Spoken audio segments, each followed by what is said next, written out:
Chairman, just bear with me, Chairman.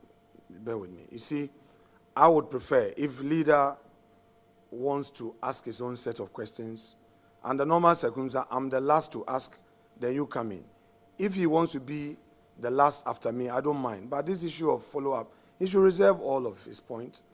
When I'm done, he can come in. I will plead with you, Chairman. Thank you very much. We are Parliament governed by rules. So when a question is asked, the rules allow a follow-up question. So following the same practice within the rules, I will proceed to give the floor to the majority leader. You quote the particular rule for our record. Which rule? You quote the rule. A follow-up. Chairman, please quote the particular rule. So I will look for it. Yes, you look for it. Let's patiently look for the rule, rely on to make a determination, and let it go in the records. Quote the rule that allows somebody else to interject with a so-called follow-up when the person is entitled to his own, set of questions. So quote it. The public, let's look at Standing Order 89. It's on supplementary question.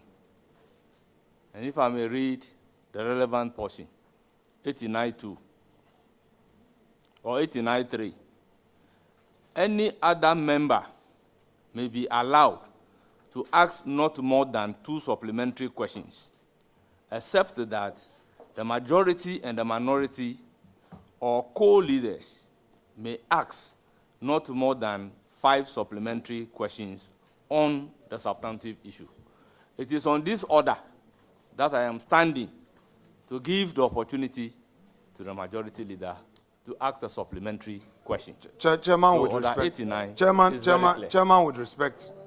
You may continue to exercise your powers, but let me help you.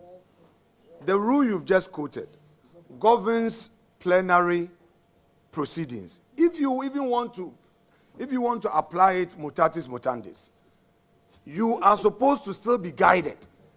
Because I am asking the question, that rule says, after the person asking the substantive question is done, I must be done with all my follow-ups.